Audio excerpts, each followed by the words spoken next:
It is the Buzz Ace Michael Show on the Internet Dial. Thank you for joining us. I just want to say to everyone who may be curious about getting naked, if you're going to get naked and get photographed naked and then have your photographs on the internet naked, it's your own fault because you got naked. Hello? Don't complain years later about your naked photos surfacing on the internet.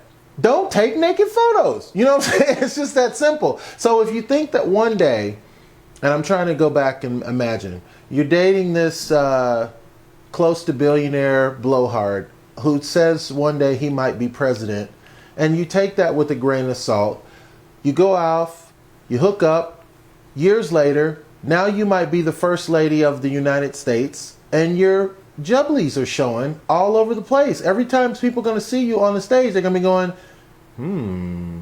I wonder if they could put a little bit more fries with that shake.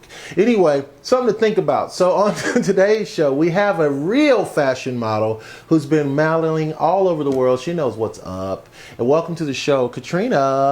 How are you doing, darling? Hey, I'm fantastic. Let's deal with the nudity thing first. Okay. Because this is obvious. You're a model, you're a fashion model.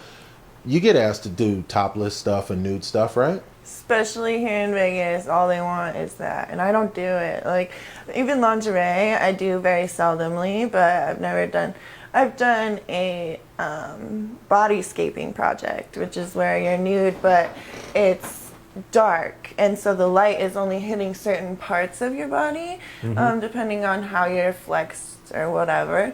So I'd be in these really contortioned positions, and you couldn't even really tell that it was like a naked body. It was like real art. So that's the only time I did that, and I think that was in Montana. So here in Vegas, I'm too scared to do that. Yeah, because there's a kind of a vibe, like you got to be careful. This is your body, right? You don't want to show off your body and then people like turn it into a subjective naughty thing, because you're an artist. You're out there posing in the desert with just the feathers because it's art.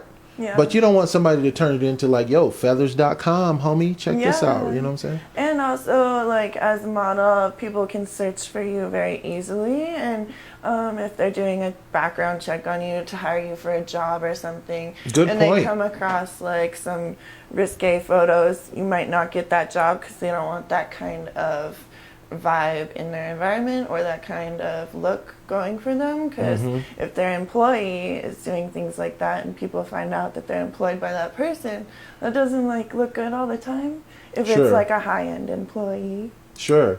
Now, you said you've been approached by different photographers, they want to take nude photos. So how do they say it? Like, how do they even bring it up in conversation? Like, hey, I'd love to do a photo shoot with you. And you're like, okay, what type of ideas do you have? And then they send like maybe some shots of some kind of board that they have ideas for, and it's all like nude things, or like some fine art nudity, or like some lingerie, and I'm like, ugh. Fine art, I love it. Fine art. But then you look at their portfolios. That's art.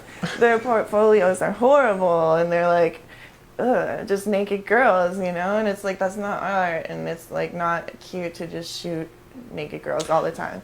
Now, don't get me wrong, I love naked girls. Okay, so I'm just want to be clear. I am an advocate for naked girls. I think most people are. But there is like this trend where like, because the digital cameras are so inexpensive now, it just seems like every guy is a photographer. Do you know what I mean? Like every guy has become like, I'm a photographer. Even girls these days, like everyone's a photographer now, especially with Instagram. Everyone wants the best Instagram photos. Instagram really makes anyone a photographer, because you take a random picture of like that little strobe ball right there. Yeah. And you can make it look really badass with like some editing and a filter and some blurry background, you know? And there you go. Now this is in my portfolio. What is this? This is called Glass Orb. Masterpiece of mine. It's a glass orb, and I just basically put some editing and a filter on it. Yeah. And there you go. They're pretty awesome. So then, now you've been doing modeling for a while though, right? Yeah, not very long, but long.